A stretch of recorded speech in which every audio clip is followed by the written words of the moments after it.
अस्सलाम वालेकुम स्टूडेंट्स, आज का जो हमारा टॉपिक है वो है वाटर बैलेंस प्रॉब्लम। आज हमने स्टडी करना है वाटर बैलेंस प्रॉब्लम्स को एनिमल सेल्स में और प्लांट सेल में।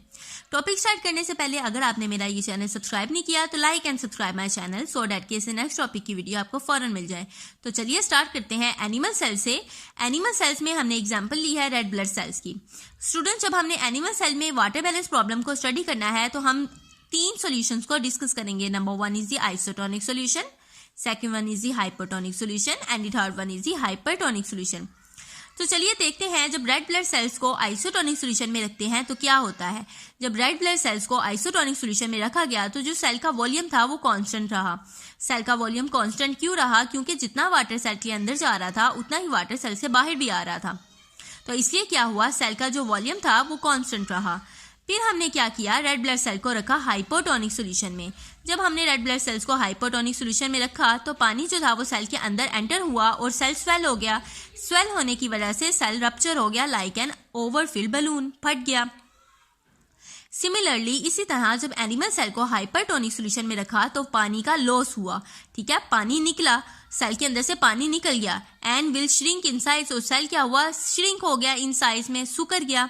So in the hypertonic environment, for example fresh water, animal cells must have ways। animal cells के पास ऐसे तरीके होने चाहिए, ऐसे ways होने चाहिए कि वो prevent कर सकें excessive entry of water को।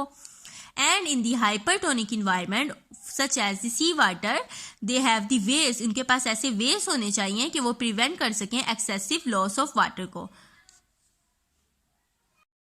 अब हम स्टडी करने लगे हैं वाटर बैलेंस प्रॉब्लम को प्लांट सेल में।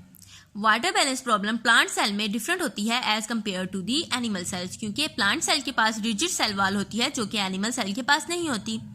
ज्यादातर प्लांट सेल्स जो है वो हाइपोटोनिक इन्वायरमेंट में रहते हैं जहां पर लो कंसंट्रेशन होती है सोल्यूट की in the extracellular fluid then in the cell. As a result the water tends to move first inside the cell and then inside the vacuole. क्या होता है कि सेल के बाहर की जो इन्वायरमेंट होती है वहां पर वाटर की कंसंट्रेशन ज्यादा होती है और सोल्यूट की कंसंट्रेशन कम होती है as compare to the inside of the cell. Inside of the cell में क्या होता है, वाटर की कंसंट्रेशन लो होती है और सोल्यूट की कंसंट्रेशन ज्यादा होती है। तो आपने वो टॉपिक पढ़ा होगा ऑस्मोसिस, जिसमें हमने डेफिनेशन में ये पढ़ा था कि जो वाटर है वो मूव करेगा from the higher to lower concentration. अब क्योंकि आउटसाइड द सेल क्या है कि सोल्यूट की कंसंट्रेशन कम है तो वाटर की कंसंट्रेशन ऑब्वियसली ज्यादा है। तो वाटर क्या करेगा कि आउटसाइड से inside of the cell move करेगा और उसके बाद वैक्यूल में चला जाएगा। और वैक्यूल में जाने के बाद जब वाटर जो है वैक्यूल में चला जाएगा तो वैक्यूल का साइज इंक्रीज हो जाएगा और फिर cytoplasm presses firmly against the interior of the cell wall which expand a little. अब मैं आपको इसकी फिगर दिखाती हूँ जिससे आपको ये बात क्लियर हो जाएगी।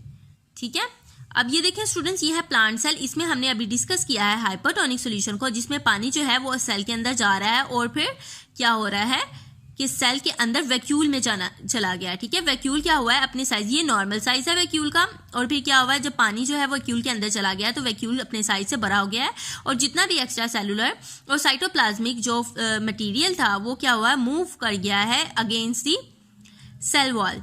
ठीक है, interior against the interior of the cell wall, जिसकी वजह से क्या हुआ है कि जो सेल का साइज है वो लिटर एक्सपैंड कर गया, थोड़ा सा एक्सपैंड कर गया। नॉर्मल साइज ये है सेल का और यहाँ पर आप देख रहे हैं कि सेल का साइज थोड़ा सा एक्सपैंड कर गया है due to the strong cell wall. Strong cell wall होने की वजह से प्लांट सेल में जो सेल है वो रप्चर तो नहीं होता लेकिन instead become rigid. In this condition the outward pressure on the cell wall exerted by the internal water is called turgor pressure. और इस कंडीशन को कहते हैं टर्गर प्रेशर। जब क्या होता है, वैक्यूल जो है वो अपने साइज से बड़ा हो जाता है because of the entry of the water, और जितना जो साइटोप्लाज्म का फ्लूइड होता है, ये साइटोप्लाज्मिक मटेरियल होता है, वो प्रेशर डालता है on the cell wall.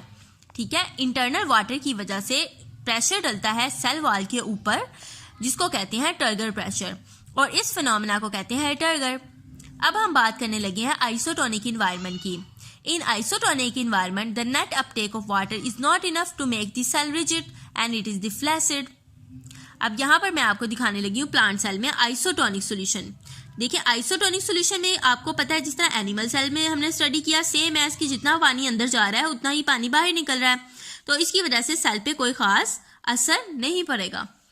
Next चलते हैं हम हाइपरटोनिक इन्वायरमेंट की तरफ। हाइपरटोनिक इन्वायरमेंट में क्या होगा कि सेल लूज करेगा वाटर को एंड साइटोप्लाज्म श्रिंक, और साइटोप्लाज्म श्रिंक कर जाएगा, सुकर जाएगा। इस श्रिंकेज ऑफ साइटोप्लाज्म को कहते हैं प्लाज्मोलाइसिस। अब मैं आपको फिगर दिखाती हूँ इसकी। ये देखिए students, this is the plasmolysis.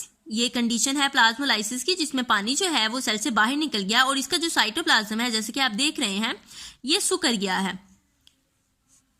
तो स्टूडेंट्स, ये था हमारा आज का छोटा सा टॉपिक। अगर आप चाहते हैं इससे नेक्स्ट टॉपिक की वीडियो आपको फौरन मिल जाए तो like and subscribe my channel. मिलते हैं हम अपनी नेक्स्ट वीडियो में। अल्लाह हाफिज।